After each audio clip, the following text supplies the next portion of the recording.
नमस्कार साथियों, जय हिंद जोहार। आप सभी का अपना यूट्यूब चैनल विनयदीप क्लासेस में हार्दिक स्वागत है। तो चलिए दोस्तों, आज की इस वीडियो में हम लोग देखने वाले हैं श्वसन तंत्र यानी रेस्पिरेटरी सिस्टम के बारे में हम लोग समझने वाले हैं। तो आप सभी समझ रहे होंगे रेस्पिरेटरी सिस्टम है क्या चीज। उसको समझने से पहले हम लोग समझेंगे श्वसन क्या है, श्वसन हमारे शरीर में किस रूप में काम करती है, उसके सारे कंडीशन, टर्म एंड कंडीशन क्या है, उसका प्रोसेस किस तरह से हमारे शरीर में संपादित होती है, इसके बारे में हम लोग भली भांति आज की वीडियो में देखने वाले हैं। तो वीडियो में आप लोग अंत तक बने रहिए और समझिए श्वसन क्या है और इसमें किस तरह से हमारे शरीर में ये क्रिया संपादित होती है। तो चलिए दोस्तों, हम लोग देखते हैं कि रेस्पिरेटरी सिस्टम यानी श्वसन तंत्र। तो श्वसन तंत्र मतलब तंत्र का मतलब ही होता है एक सिस्टम। किसी एक चीज मिला के एक सिस्टम नहीं हो सकता है। अलग अलग अंग के सहारे अगर उसको एक सूत्र में हम लोग बांधेंगे, उसी को हम लोग तंत्र कहेंगे। तो कहा जाएगा सबसे पहले कि श्वसन है क्या चीज। सबसे पहले हम लोग समझते हैं कि श्वसन क्या है। तो हम कह सकते हैं कि किसी भी जीव के लिए, किसी भी जीव या प्राणियों के जीवित रहने के लिए उसमें ऑक्सीजन की अति आवश्यकता होती है।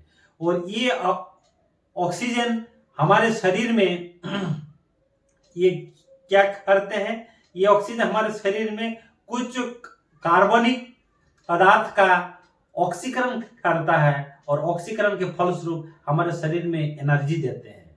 तो ये जो एनर्जी देने वाला प्रोसेस है, ये जो क्रिया है, इसी को हम लोग श्वसन कहते हैं यानी रेस्पिरेशन के नाम से जानते हैं। और ये जो एनर्जी हम लोग को श्वसन क्रिया के फलस्वरूप जो हमारी एनर्जी मिलती है, इस क्रिया को संपादित करने के लिए हमारे शरीर में जिन जिन अंगों से होते हुए ये क्रिया संपादित होती है, ये पूरे अंग को एक साथ मिला के हम लोग श्वसन तंत्र के नाम से जानते हैं। तो चलिए दोस्तों, अभी हम लोग देखेंगे कि श्वसन तंत्र के फलस्वरूप क्या क्या मुख्य घटनाएं होती है, कौन कौन सी मुख्य चीजें होती है। तो अभी हम लोग समझते हैं श्वसन अंग। सबसे पहले हम देखते हैं कि ये श्वसन तंत्र में श्वसन के लिए हम लोग क्या क्या चीज आवश्यक होते हैं।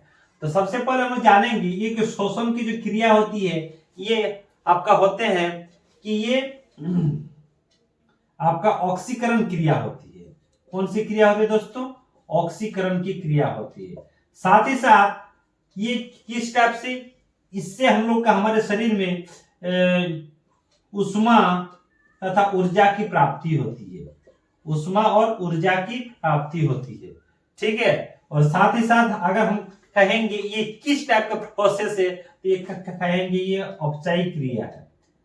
औपचारिक क्रिया, औपचारिक का मतलब होता है आपका कैटाबोलिक, कैटाबोलिक क्रिया है, ठीक है दोस्तों। तो हम लोग समझ गए कि श्वसन क्रिया हमारे क्या है, ऑक्सीकरण क्रिया है। ऑक्सीकरण के फलस्वरूप हमारे शरीर में हीट और एनर्जी यानी उष्मा और ऊर्जा की प्राप्ति होती है। और ये किस तौर पर माने जाते हैं? औपचारिक क्रिया के तौर पर माना जाती है, कैटाबोलिक प्रोसेस होता है। अभी हम लोग समझते हैं कि श्वसन अंग क्या है। हम लोग जो समझ रहे हैं कि नाक और आंख से हम लोग आंख को श्वसन अंग मानते हैं, ये बिल्कुल गलत है। हम लोग सभी समझते हैं, खास तौर पर अगर मोटे तौर पर हम लोग कहेंगे कि श्वसन है क्या चीज, तो हम लोग सामान्य तौर पर यही जानते हैं कि श्वास लेने और छोड़ने की जो क्रिया होती है, यही आपका श्वसन कहलाता है, ठीक है दोस्तों। तो ये जो श्वसन अंग की बात आ रही है, तो श्वसन अंग है क्या चीज? हम लोग का नाक और मुंह कभी हम लोग का श्वसन अंग नहीं हो सकता है। ये क्या है? एक श्वसन मार्ग है।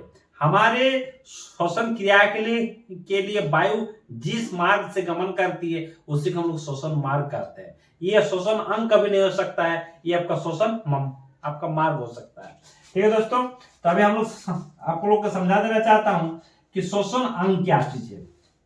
श्वसन अंग के बारे में थोड़ा सा हम लोग देखते हैं।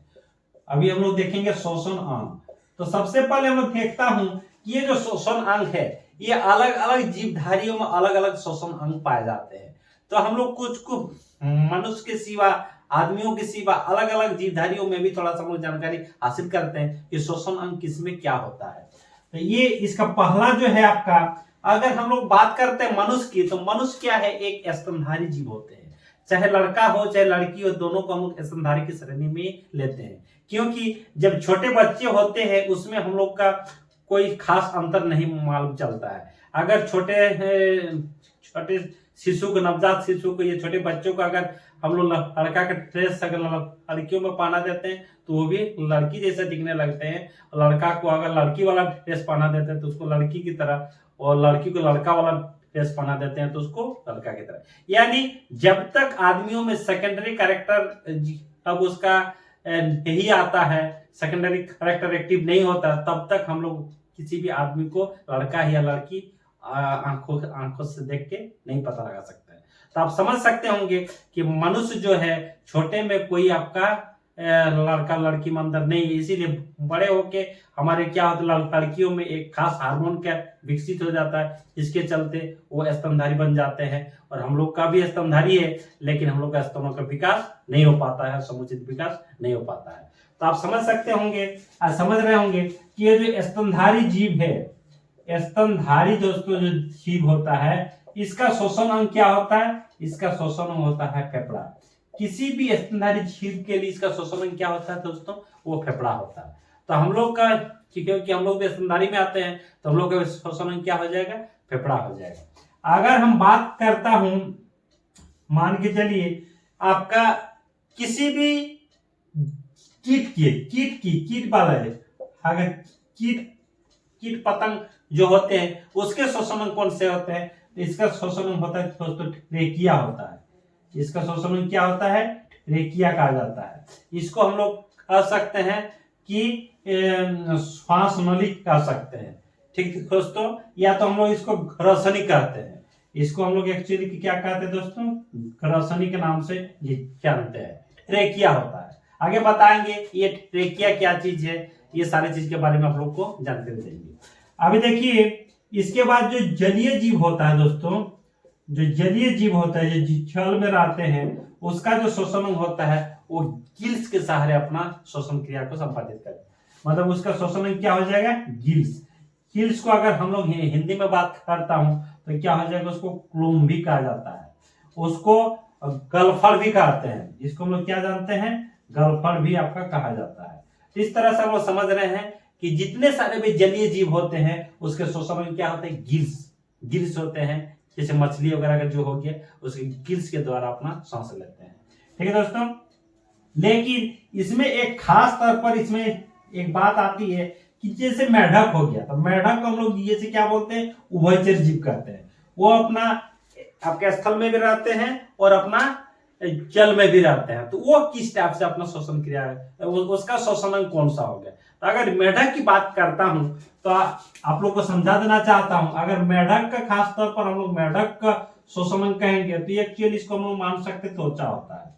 मेढक का शोषण अंग क्या होता है? त्वचा होता है। लेकिन जब मेढक छोटा नवजात रहते हैं, छोटा रहते हैं, मछली के समान रहते हैं, मतलब मछली जैसे जब दिखने लगते हैं तो उसको हम लोग टेडपोल के नाम से जानते हैं। यानी छोटा मेढक जो हम लोग टेडपोल का रूप रहता है, टेडपोल के रूप में रहता है, तब वो सांस लेता है आपके गिल्स से। तब क्या लेता है? आपका गिल्स से सांस लेता है। लेकिन मेढक एक ऐसा जीव है जो आपके जमीन के ऊपर भी रहता है और जमीन के अंदर भी रहता है। तब किस टाइप से सांस लेते हैं? अगर हम इसको समझते हैं, जैसे हो गया आपका मेढक, तो मेढक जब आपका जमीन के ऊपर रहेगा, यानी अगर भूमि पर रहेगा, मान लीजिए भूमि पर अगर रहता है, तो इसका शोषण हो जाएगा आपका आपका इसका शोषण क्या हो जाएगा? फेफड़ा हो जाएगा। इसका शोषण क्या हो जाएगा दोस्तों? इसका फेफड़ा हो जाएगा। अगर भूमिगत रहता है, यानी भूमि के अगर नीचे ये रहता है, अगर हम लेते हैं इसको भूमिगत हो जाएगा, तो इसकी क्या हो जाएगा? त्वचा हो जाएगा। तो इस तरह का मेढक एक अपवाद के तौर पर हम मान सकते हैं। इसका शोषण तीनों टाइप से हम लोग इसको समझ सकते हैं। जब मेढक छोटा रहेगा, उसको टेडपोल के नाम से जानते हैं, तब वो गिल्स के उसका शोषण हो जाएगा। जब वह कोई भी मेढक जब भूमि के ऊपर रहेगा, भूमि पर रहेगा, तब उसका शोषण फेफड़ा हो जाएगा। जब उसका भूमि के अंदर भी रहता है, तब वो उसको क्या हो जाएगा? वह अपना त्वचा के सहारे अपना सांस लेते हैं, ये शोषण उसका त्वचा हो जाएगा। तो इस तरह से आप लोग समझ गए होंगे कि हर एक जीव का अलग अलग शोषण अंग होता है और वो किस रूप में होता है, उसका नाम क्या क्या, किस नाम से हम लोग जानते हैं। तो चलिए आगे बढ़ता हूं। अभी आप लोग आगे देखते रहिए। इस ये जो वीडियो है इसमें खास तौर पर हम लोग श्वसन के बारे में समझ रहे हैं, तभी हम लोग समझेंगे कि हम लोग जानते हैं कि श्वास लेना छोड़ना को श्वसन क्रिया के रूप में ही हम लोग मानते हैं। तो एक्चुअली उसका एक अलग नाम से हम लोग उसको जानते हैं, उसको कहा जाता है श्वासोच्छ्वास। उसको कहा जाता है श्वासोच्छ्वास, श्वासोच्छ्वास कहा जाता है दोस्तों। ठीक है, ये जो श्वासोच्छ्वास है, श्वासोच्छ्वास है क्या चीज, इसको इंग्लिश में बोलते हैं ब्रीदिंग।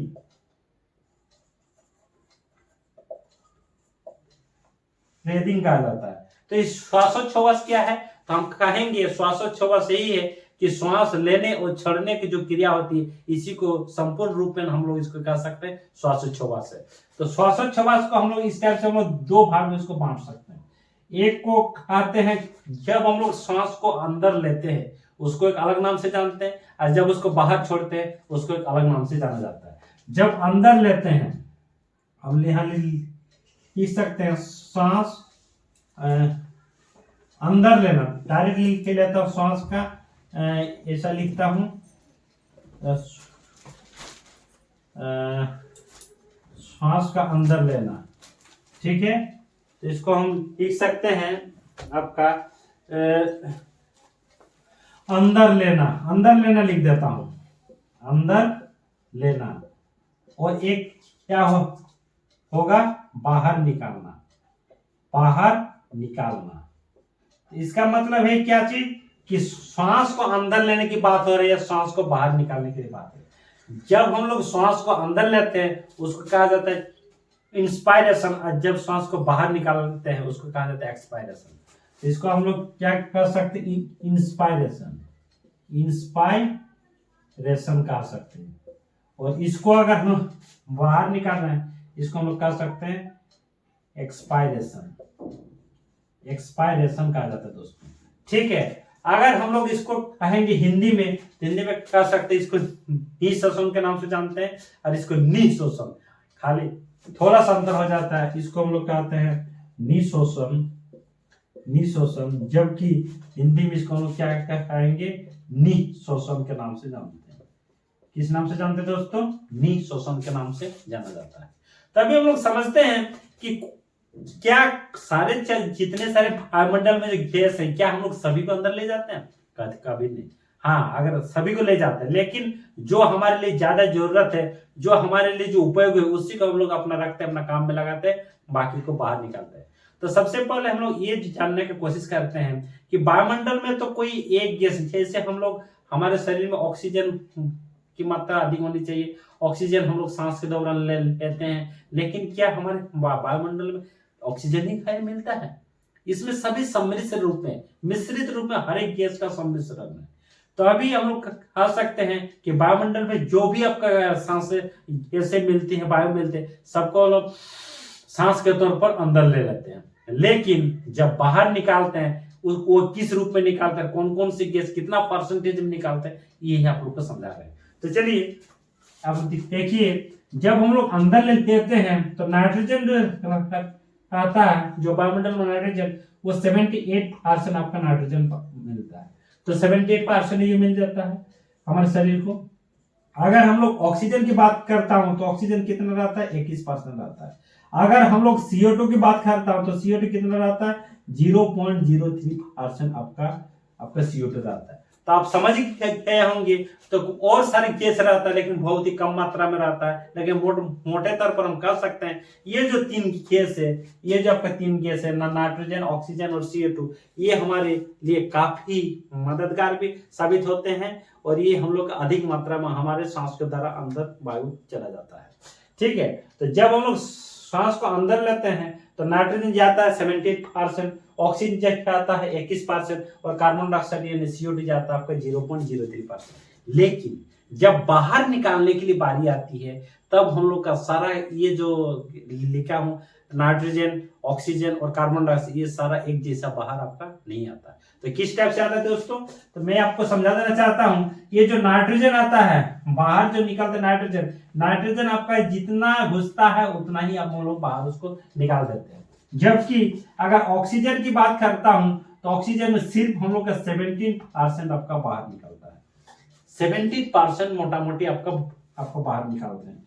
और CO2 हम लोग को कितना निकालता है, तो CO2 हम लोग 4% है ना, यानी 4.6 मोटा मोटी हम लोग इसको मानते हैं 4% ही हम लोग बाहर निकालते हैं। तो आप समझ गए होंगे। और जब हम लोग ऑक्सीजन 21% अंदर ले रहे हैं लेकिन छोड़ कितना रहे हैं, आपका 17% छोड़ रहे हैं, मतलब 4% के यहाँ पर हेराफेरी हो रहा है। और ये जो कार्बन डाइऑक्साइड जो है आपका CO2 जो 0.03% अंदर ले रहे हैं लेकिन इसको छोड़ने के टाइम कितना छोड़ रहे हैं, 4% छोड़ रहे हैं। तो यही पर ऑक्सीजन क्या होता है, इसमें हम लोग का कार्बन डाइऑक्साइड में कन्वर्ट हो जाता है और अधिक मात्रा में ये हमारे शरीर से, हमारे फेफड़ों से बाहर निकल आते हैं। तो चलिए दोस्तों, इसके बाद हम लोग समझते हैं ये जो हमारे श्वसन क्रिया है ये किस रूप में आते हैं। और श्वसन अंग तो हम लोग समझ गए, अभी हम लोग समझते हैं श्वसन अंग। शरीर हम लोग श्वसन अंग कौन कौन से है और किस रूप में हमारे शरीर पे आते हैं वायु और किस रूप में हम लोग को बाहर निकल जाते हैं, इसके बारे में थोड़ा सा समझते हैं। तो हम यहाँ पर लिखना चाहता हूँ कुछ कुछ श्वसन अंग। चलिए दोस्तों, इसको मिटा दे रहा हूँ। अभी मैं लिखूंगा इधर कि श्वसन अंग के बारे में। श्वसन मार्ग, तो श्वसन मार्ग है क्या चीज कि श्वसन क्रिया के फलस्वरूप, श्वसन क्रिया के दौरान वायु जिन मार्गों से होकर गमन करती है उसी को हम लोग श्वसन मार्ग कहते हैं। तो चलिए एक एक करके भी समझता हूं कि श्वसन मार्ग आपका है क्या चीज। तो ये जो श्वसन मार्ग है इसमें कुछ मैं यहाँ पर नोट डाउन कर रहा हूं। एक होता है आपका नासा छिद्र, एक होता है नासा छिद्र। कुल हम यहाँ पर 10 चीज का 10 पॉइंट का जिक्र करूंगा, तो उसके बारे में फिर समझता हूँ। एक होता है नासा छिद्र, दूसरा होता है दोस्तों नासा कपाट, दूसरा होता है नासा कपाट। तीसरा अगर बात करता हूं तो ये हो जाएगा आपका हेरिक्स, और चौथा हो जाता है आपका लेरिक्स। इसको हम लोग कह सकते हैं रोशनी कह सकते हैं, इसको हम लोग कह सकते हैं आपका क्या कहेंगे, सौर यंत्र कह सकते हैं, सौर यंत्र कह सकते हैं। ठीक है। पांचवा जो हो जाता है वो हो जाता है आपका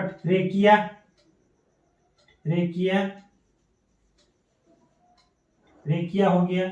इसको हम लोग कह सकते हैं आपका रेकिया श्वास नली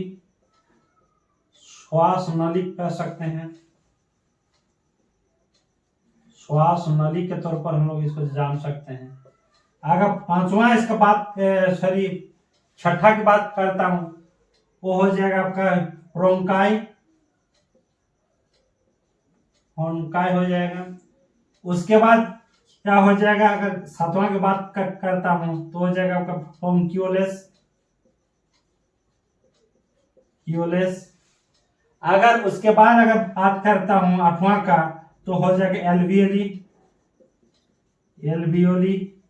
एल्वियोली ने वायु कोष्ठक जिसको बोलते हैं, वायु कोष्ठक जिसको बोला जाता है।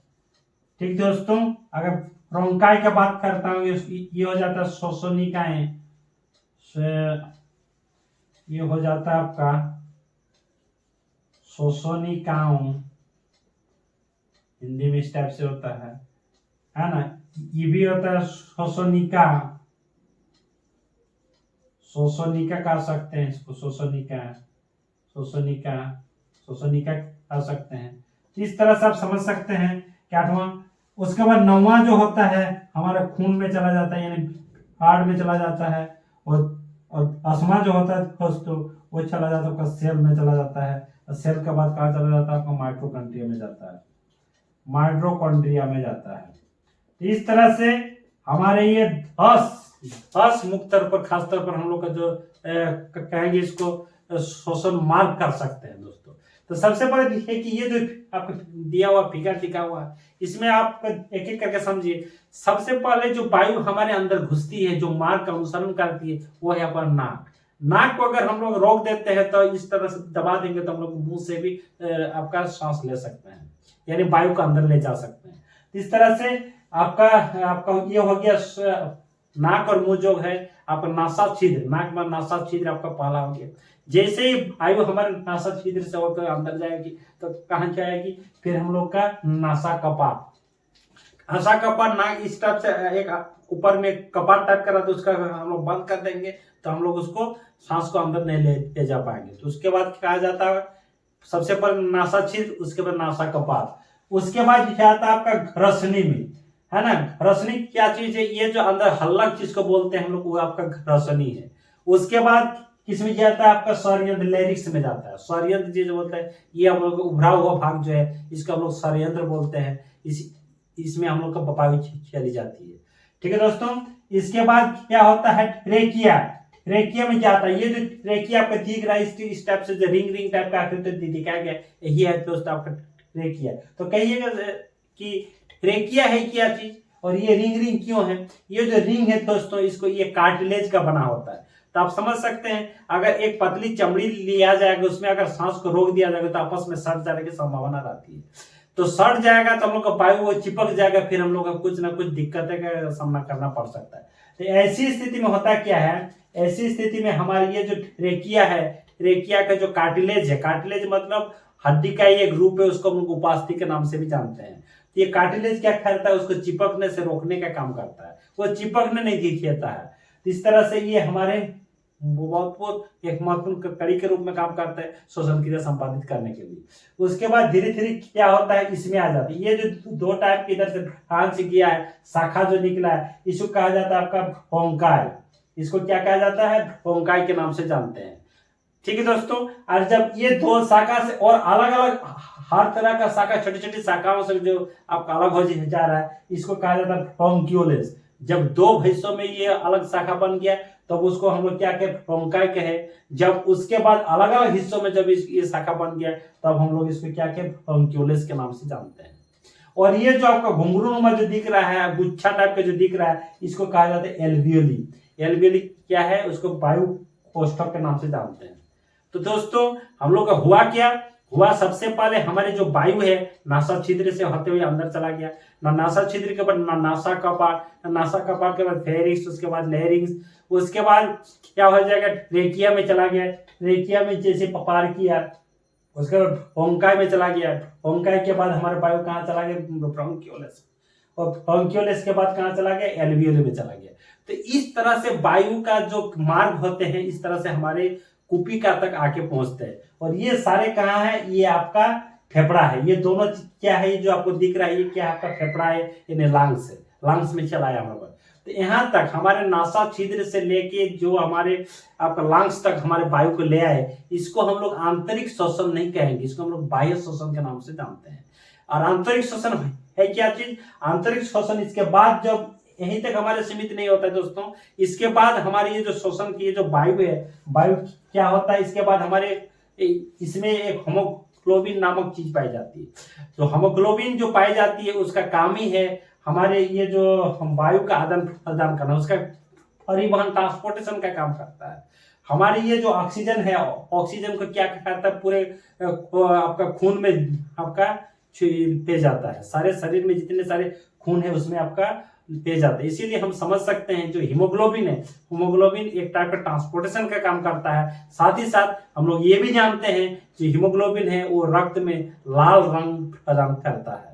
अगर हीमोग्लोबिन की मात्रा कम रहेगी हम लोग का रक्त उतना लाल नहीं नजर आएगा। ठीक है दोस्तों, इसके बाद जब हमारे ये शरीर में चारों तरफ फैल जाता है तो सारे कोशिकाओं तक भेजने का काम किसका है, हीमोग्लोबिन का है। और जब वहां पर एक क्रेब्स चक्र चलता है, क्रेब्स चक्र के चलने के फलस्वरूप क्या होता है, वो जो हमारे ऑक्सीजन है, ऑक्सीजन का कुछ मात्रा आपका कार्बन डाइऑक्साइड में कन्वर्ट हो जाता है, और हम लोग का कुछ मात्रा हम लोग उसको क्या होता है हमारे भोज्य पदार्थ के साथ वो मिल जाता है, खून में मिल जाता है, उसके साथ हमको हीट और एनर्जी दोनों मिलता है।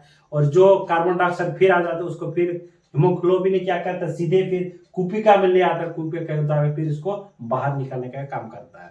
तो इस तरह से हमारे ये श्वसन की क्रिया संपादित होती है। और हमारे ये क्या होता है, सेल तक ही सीमित नहीं है, कोशिका के बाद सीधे वो माइटोकॉन्ड्रिया तक भेजने का काम करता है। ये काम जो ट्रांसपोर्टेशन का काम है, ट्रांसपोर्टेशन का काम करता है, ये सिर्फ और सिर्फ हीमोग्लोबिन ही कर सकता है। ठीक है दोस्तों, तो इस टाइप से हम समझ सकते हैं कि इस टाइप से हमारे जो सांस लेना और छोड़ने की क्रिया होती है, इस टाइप से हम लोग का मोटा मोटी एक तौर पर हम लोग समझ के संपादित होते हैं। इसमें खास तौर पर यही हम लोग को समझना है कि ये जो हमारे वायुमंडल में सारे गैस है, ये सारे गैस घुस तो गया, लेकिन ऑक्सीजन को हम लोग कुछ हद तक उसको रोकते हैं, यानी उसका मात्रा जब निकालते हैं वो क्या करता है, कम मात्रा में निकलता है। वो क्या होता है, उसी के सहारे हम लोग को कुछ क्रेब्स चक्र सहारे उसको कार्बन डाइऑक्साइड कन्वर्ट हो जाता है, और उस कन्वर्ट होने के फलस्वरूप उसी क्रिया के दौरान हम लोग को शरीर में एनर्जी भी मिलती है, ऊर्जा भी मिलती है। ठीक है दोस्तों, उसके बाद हम समझ सकते हैं ये जो आपका फेफड़ा है यानी लंग्स है, लंग्स में देखिए इस टाइप से आपका साइड साइड में झिल्ली जैसी झिल्ली संरचना आपका बनी हुई है, तो इसको कहा जाए प्लूरा मेम्ब्रेन्स के नाम से जाना जाता है। ठीक है दोस्तों, तो ये जो झिल्ली है ये भी हम लोग का लंग्स को सुरक्षा प्रदान करते हैं। एक चीज और आपको समझा देना चाहता हूं, ये जो नीचे जो आपको जो दिख रहा है ये आपका डायफ्राम है। तो डायफ्राम का क्या काम है, तो आप समझ सकते हैं कि ये जो लंग्स है, लंग्स हमारे वायु को बाहर निकालने का उतना ताकतवर नहीं होता है, ये काफी नाजुक होते हैं। तो इसका काम कौन करता है, आपका डायफ्राम करता है। जब हम लोग का श्वास अंदर की ओर लेते हैं तो हमारे क्या होता है, डायफ्राम नीचे आ जाता है, और जब छोड़ने की बारी आ जाती है तो डायफ्राम ऊपर की ओर धकेलता है, उसी के साथ हम लोग का सांस बाहर हम लोग का निकल जाता है। तो इस तरह से हमारे सांस का जो सांस लेना छोड़ने का जो क्रिया है, सांस तो ले लेते हैं लेकिन छोड़ने के लिए बहुत महत्वपूर्ण कड़ी का काम करता है आपका डायफ्राम। इसलिए कहा जाता है जिसका डायफ्राम आपका डैमेज हो जाएगा यानी कमजोर हो जाएगा, कोई चोट पहुंच जाएगा, उसको सांस लेने में काफी दिक्कत का सामना करना पड़ता है।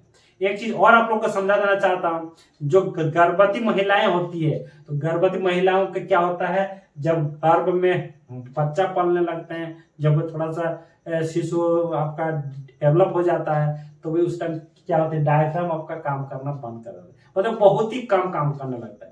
तब वो सांस को कैसे निकालता है बाहर, तो उसका जो रिब्स होता है, इधर आपका जो रिब्स होते हैं, हड्डी होते हैं, जो असली के नाम से जो जानते हैं, वही आपका सांस को बाहर निकालने के लिए काम करता है। वो फैलता और सिकुड़ता है दोस्तों। तो आप समझ गए होंगे कि ये जो सामान्य व्यक्ति है, गर्भवती महिलाओं के लिए ये दो कंडीशन काफी महत्वपूर्ण है।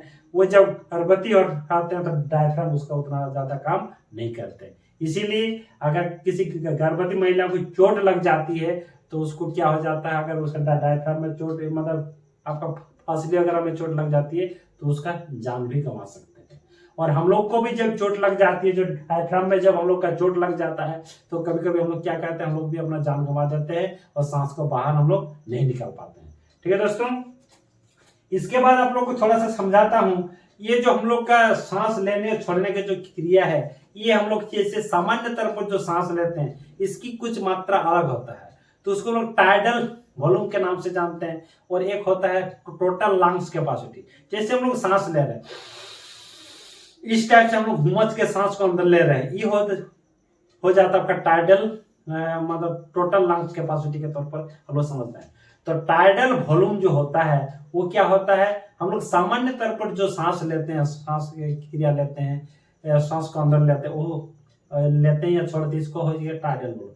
तो ये मोटा मोटी हम लोग 500 ml तक हम लोग का सांस को अंदर ले पाते हैं, यानी आधा लीटर मोटा मोटी सांस हम लोग क्या करते हैं, सांस को अंदर ले पाते हैं सामान्य क्रिया के तौर पर। लेकिन अगर हम लोग टोटल लंग्स कैपेसिटी की बात करता हूं तो उसका मीनिंग ही अलग हो जाएगा, मतलब लंग्स में हम लोग कितना कैपेसिटी, कितना हम लोग वायु को अंदर ले पाते हैं।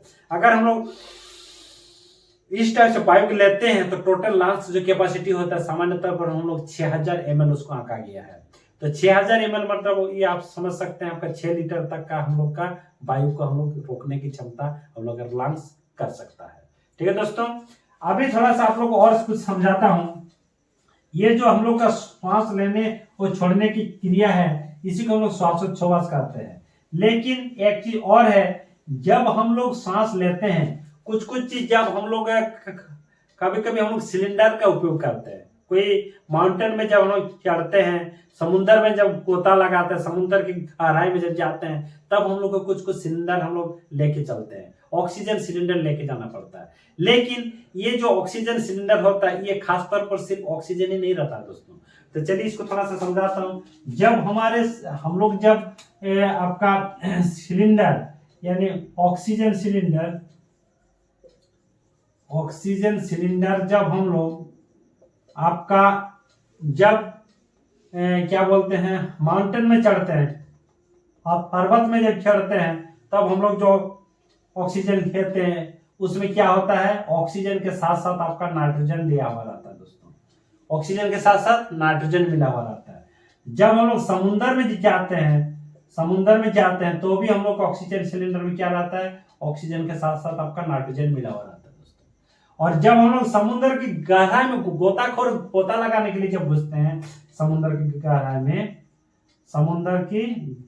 में जब जाते हैं तब हम लोग क्या रहता है, ऑक्सीजन सिलेंडर में ऑक्सीजन के साथ साथ आपका हीलियम भरा रहता है। तब कह रहे होंगे सर ये आपका जो दोनों का सम्मिश्रण किया हुआ मिलावट किया, ऐसा क्यों किया गया है? तो इसलिए किया गया है कि हम लोग जानते हैं कि जनरली जो हम लोग श्वास के दौरान जो ऑक्सीजन हम लोग को ज्यादा जरूरत है, सिर्फ हम लोग ऑक्सीजन को नहीं लेते हैं, हमारे वायुमंडल में बहुत सारे गैस पाई जाती है, लेकिन ऑक्सीजन हम लोग का काफी मात्रा में अधिक अगर ले लेता हूं तो हमारे लंग्स उस तरह से हैबिचुअल नहीं है, उसको शांत नहीं कर पाएगा, वो भारी हो जाएगा, तो हम लोग को कुछ हानि भी हो सकता है। इसीलिए हम लोग मिलावट के तौर पर ऑक्सीजन सिलेंडर में ले जाते हैं। और हीलियम इसीलिए हम लोग इसके साथ मिलाते हैं क्योंकि हम लोग जानते हैं हीलियम हल्का होता है, ठीक है, तो इसको अंदर ले जाने पे आपके गहराई तक जाने में काफी मददगार साबित होता है। साथ ही साथ आप समझ सकते हैं जब कोई रोगी यानी मरीज जब हॉस्पिटल में जाते हैं और काफी आपका गंभीर स्थिति में रहता है तब हम लोग उसको आईसीयू में एडमिट कर देते हैं। तो आईसीयू का जो आपका फुल फॉर्म होता है वो होता है इंटेंसिव केयर यूनिट के नाम से हम लोग जानते हैं। उस टाइम भी क्या होता है, जब आदमी को ऑक्सीजन चढ़ाया जाता है, जब अगर सामान्य तौर पर ज्यादा अगर आपका इमरजेंसी नहीं है, ज्यादा अगर आपका क्या बोलते दिक्कत नहीं रहता, तब हम लोग वहां पर ग्लव्स पहना दिया जाता है, माउथ का आपका यहाँ पर एक ग्लव्स टाइप का पहना दे, आराम से वो सांस को अंदर ले जा पाता है। लेकिन जब काफी नाजुक स्थिति में रहता है तब उसका नली के सहारे उसके फेफड़ों तक ऑक्सीजन को आपका पहुंचाया जाता है, और जो ऑक्सीजन में रहता है उसमें भी आपका क्या रहता है, ऑक्सीजन के साथ साथ आपका हीलियम मिला हुआ रहता है दोस्तों। इस तरह से समझ सकते हैं कि ऑक्सीजन के साथ हीलियम भी वहां पर मिला हुआ रहता है। ठीक है दोस्तों, इतना समझ में आ गया आपको। फिर आगे चलता हूं, आगे कुछ और आप लोग को समझाता हूं। चलिए दोस्तों, अभी हम लोग समझते हैं कि ऑक्सीशन क्या होता है और अनऑक्सीशन क्या होता है, वायवीय श्वसन क्या होता है और अवायवीय श्वसन क्या होता है, आपका क्या होता है। तो आपको समझा देना चाहता हूं, एक होता है आपका ऑक्सीशोषण, एक होता है आपका ऑक्सीशोषण। ऑक्सीशोषण के ही हम लोग वायवीय श्वसन भी कहते हैं। ठीक है दोस्तों, ऑक्सीशोषण को ही हम लोग वायवीय श्वसन कहते हैं।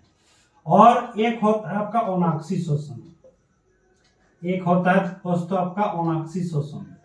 अनाक्सीशोषण जो होता है इसको हम लोग अवायवीय श्वसन कहते हैं, अवायवीय श्वसन कहते हैं, अवायवीय श्वसन कहते हैं। तो अभी हम लोग समझेंगे कि ऑक्सीशोषण क्या होता है, अनऑक्सीशोषण क्या होता है।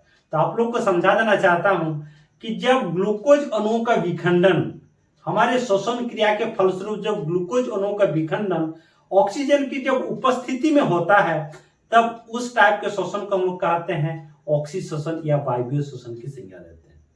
और जब ग्लूकोज अणु का विखंडन ऑक्सीजन की अनुपस्थिति में होता है, जब ऑक्सीजन की अनुपस्थिति में होगा तब हम लोग क्या होगा, अनाक्सीशोषण या उसको अवायवीय श्वसन कहते हैं। तो देखिए, सबसे पहले हम लोग समझते हैं कि ऑक्सीशोषण में कैसी होते हैं, आपका होता क्या है। तो हम कह सकते हैं जो ऑक्सीशोषण होता है इसमें जब ग्लूकोज अणु जो रहता है, ग्लूकोज हम लोग स्टैंडर्ड एनर्जी के लिए हम लोग की जरूरत है। जब ग्लूकोज अणु के विखंडन ऑक्सीजन की उपस्थिति में, O2 की उपस्थिति में जब होता है तो क्या होता है, आपका CO2 बनता है, साथ ही साथ आपका जल बनता है और क्या बनता है, आपको ऊर्जा बनता है, ऊर्जा मिलता है। लेकिन जब ग्लूकोज अणु के विखंडन, O2 की अनुपस्थिति में होता है, मतलब इसका उपयोग नहीं लेके जब होता है, अनुपस्थिति में, ऑक्सीजन की अनुपस्थिति में जब होता है तब आपका क्या बनता है, एल्कोहल बनता है, एल्कोहल बनता है। साथ ही साथ आप क्या होता है, आपका ऊर्जा मिलता है, और आपका क्या मिलता है, ये आपका CO2 भी बनता है, ये आपका CO2 भी बनता है। तो इस तरह से आप समझ सकते हैं कि ऑक्सीश्वसन और अनॉक्सीश्वसन में क्या अंतर है, किस तरह से इसका समीकरण हम लोग जानते हैं। ठीक है दोस्तों, एक चीज आप लोग को समझा देना चाहता हूँ, अनॉक्सीश्वसन किस जीव में होता है, तो हम कहेंगे ये जो अनॉक्सीश्वसन ईस्ट जो एक टाइप का एक कोशियों की जीव है, उसमें आपका अनॉक्सीश्वसन देखने को मिलता है। इसीलिए जब हम लोग दारू वगैरह, जब शराब वगैरह जब बनाया जाता है तो ईस्ट का उपयोग किया जाता है। वो क्या होता है कि ऑक्सीजन की अनुपस्थिति में क्या हो जाता है, वो अपना श्वसन क्रिया को संपादित करती है। तो इस तरह से अल्कोहल मतलब ही आप लोग शराब हो गया, उस टाइप से हम लोग का शराब का निर्माण करते हैं। इसके बाद हम लोग देखते हैं कुछ जो जब हम लोग रनिंग लगाते हैं, जब हम लोग रनिंग करते हैं तो दौड़ते हैं, तो कभी कभी हम लोग का थकान का महसूस हो जाता है। तो दोस्तों जब थकान क्यों लगता है, इसका भी कुछ कारण है, रीजन है। इसमें क्या होता है, हमारे श्वसन के फलस्वरूप जितनी मात्रा में ऑक्सीजन चाहिए उतना मात्रा में ऑक्सीजन हम लोग को नहीं मिल पाता है। क्योंकि जब हम लोग दौड़ते हैं, दौड़ जब लगाते हैं, तब हमारे शरीर को ज्यादा ऊर्जा की आवश्यकता होती है और वो ऊर्जा हमारे शरीर को नहीं मिल पाता है, उतना ऑक्सीजन उतना मात्रा में नहीं मिल पाता है। तो हमारे क्या होता है, एक जो मांसपेशी है उसमें खिंचाव आने लगता है। इसका मुख्य कारण क्या है, खिंचाव आने का जो मुख्य कारण है, इसमें जो हम लोग ऐंठन होता है, उसमें जो हम लोग थकान होता है, इसका मुख्य कारण क्या होता है, लैक्टिक एसिड का बढ़ना। तो हम कह सकते हैं, कभी कभी एग्जाम में भी आपको पूछा गया है कि थकान का अनुभव आपका क्यों होता है, जब व्यक्ति कोई दौड़ते हैं या रेस लगाते हैं तब थकान की अनुभूति क्यों होता है, तो हम यहाँ पर लिख सकते हैं कि लैक्टिक एसिड की मात्रा बढ़ जाती है। तो इस तरह से, और हम लोग जैसे कॉकरोच का श्वसन अंग आपका क्यों उसको कहते हैं ट्रेकिया होता है, उसका देखिएगा, उसका जो शरीर होता है वो खांचानुमा इस टाइप से आपका बना हुआ होता है। इसीलिए इस टाइप से हम यहाँ पर थोड़ा सा दिखाना चाहता हूँ। मान के चलिए ये जो कॉकरोच वगैरह जब होता है, कॉकरोच हम लोग जो तिलचट्टा बोलते हैं, कॉकरोच का फिगर मोटा मोटी इस टाइप से जो होता है, आपको दिखा देना चाहता हूँ इस टाइप से। ये क्या होता है, इस टाइप से आपका उसका जो ये होता है आपका, इस टाइप से आपका उसका शरीर में रहता है। तो यही ये ट्रेकिया का काम करता है। इसीलिए जितने सारे भी कीट वगैरह जो होते हैं उसके ट्रेकिया द्वारा, यही आपका ट्रेकिया है। ये क्या है, ट्रेकिया है। ट्रेकिया के द्वारा ही वो अपना श्वास क्रिया का संपन्न करता है, श्वसन संपन्न करता है। जैसे मछली का बात करते हैं, तो मछली भी क्या होता है, हम लोग गिल्स के द्वारा, वो जलीय जीव होते हैं, तो जलीय जीव जो होते हैं वो गिल्स के द्वारा अपना सांस लेते हैं। तो गिल्स क्या होता है, गलफड़। तो इस टाइप से हम लोग देखते हैं, अगर मछली अगर देखते हैं तो मछली में भी आपको इस टाइप से देखने को मिलता होगा, इस टाइप से। ये मान लीजिए मछली है, यहाँ पर इस टाइप से जो रहता है, यही आपका गिल्स है। यही क्या है दोस्तों, आपका गिल्स है। इसी के द्वारा वो अपना, यही आपका उसका श्वसन अंग कहा जा सकता है। इसी के द्वारा वो अपना श्वास क्रिया को संपन्न करता है। तो इस तरह से मोटा मोटी आप लोग का श्वसन तंत्र जो है, श्वसन क्रिया है, श्वसन के सारे प्रक्रिया को आप लोग को समझा दिया है।